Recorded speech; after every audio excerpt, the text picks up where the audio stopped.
Okay, whenever doing a scratch or anything of that nature, a rule of thumb is to always start with the highest grit possible and work your way down until you effectively remove the scratch or very close to removal, remembering that the other grits that you go through, bringing it back up, is also going to remove material. So at the end, you really just want to remove the scratch, remove as least amount of material as possible, thereby saving you time, and you will end up with a superior surface finish.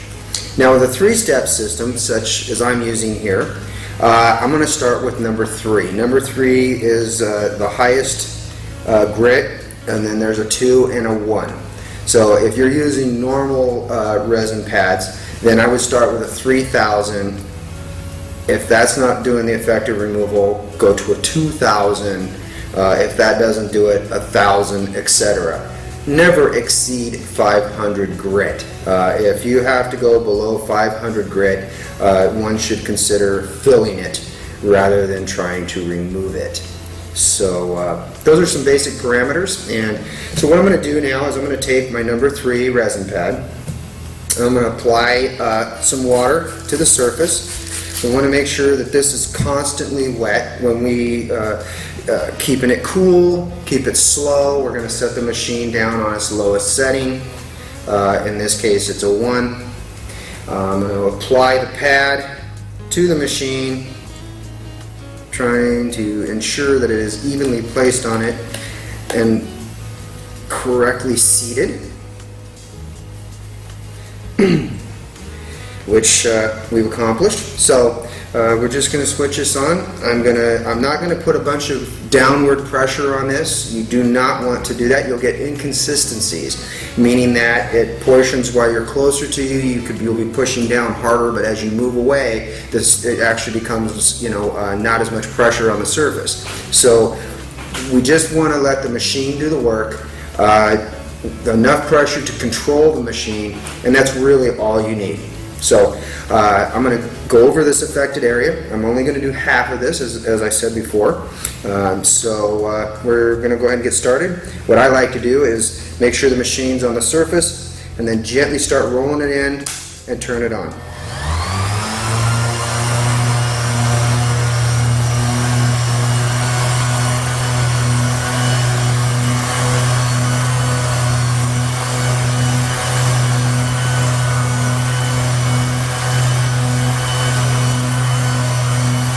So I'm going to try this and work this for a few minutes, and then I will stop and wipe the surface down and see if it's actually affecting any scratch removal.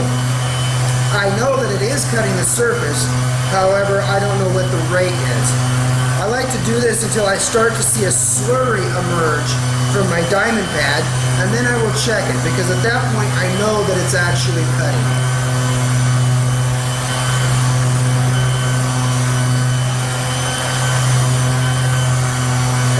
Racing across the surface, I'm just gently letting it glide at a consistent speed. This will also help and affect a flat surface.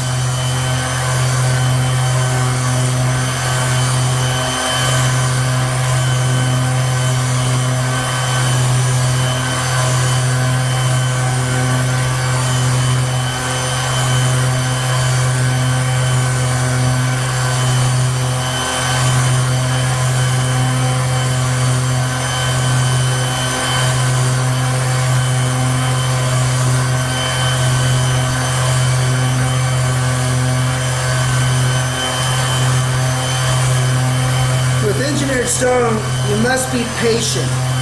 We have to keep it cool, and we only want to do as much as we have to.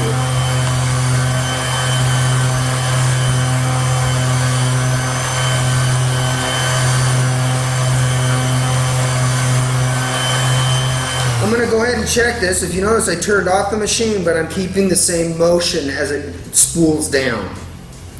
I do not want to lay the pad on a flat surface such as this. Always make sure that you lay your machine to the side. We don't want to get any contaminants on our pad, otherwise we'll get what I like to refer to as snail trails on the surface. It swirls and a little trail that goes through, in which case then we have to go down and do it again.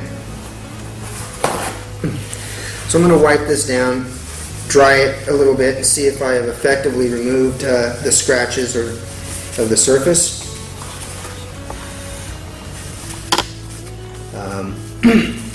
Nope, I can still see them there. So I think at this point I'm going to go to my number 2 pad, and we will work that. I'm going to set this pad up so we can not get any contamination on the surface.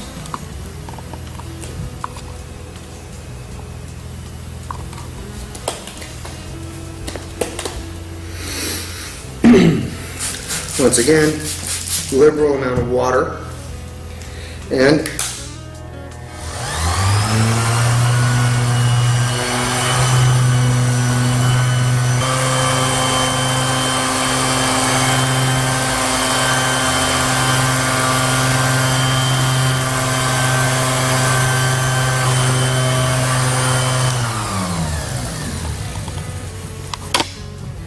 check it again.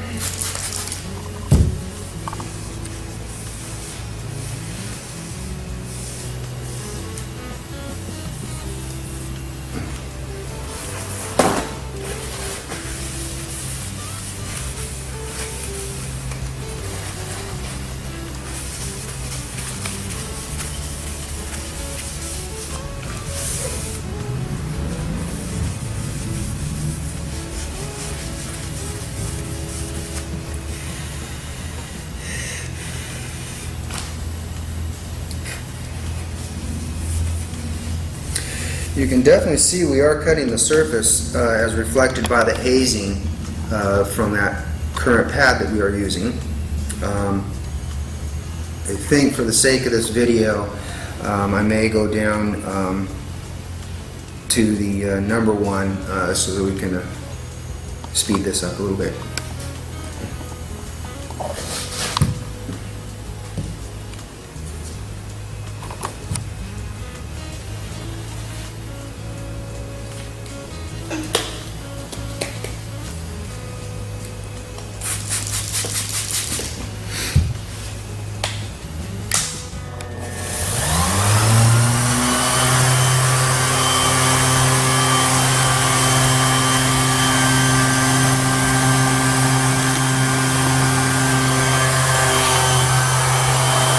Now I'm going to really localize this into one area, and then when I go to my next pad, I'm going to expand it out, back and forth.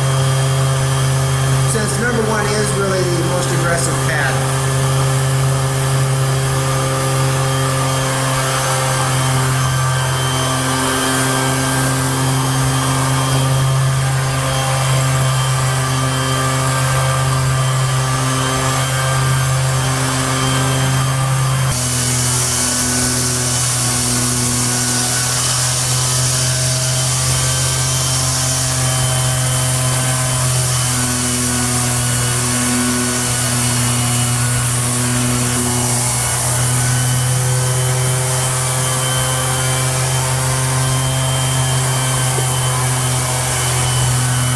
Yeah, like I said, we want to make sure we keep that lubricated and we keep a slurry going.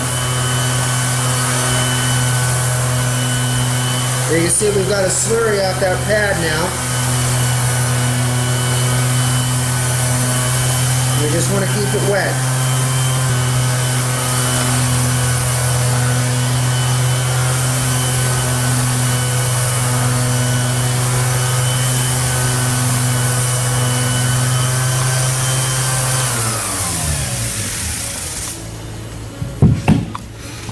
Okay, grab a paper towel there.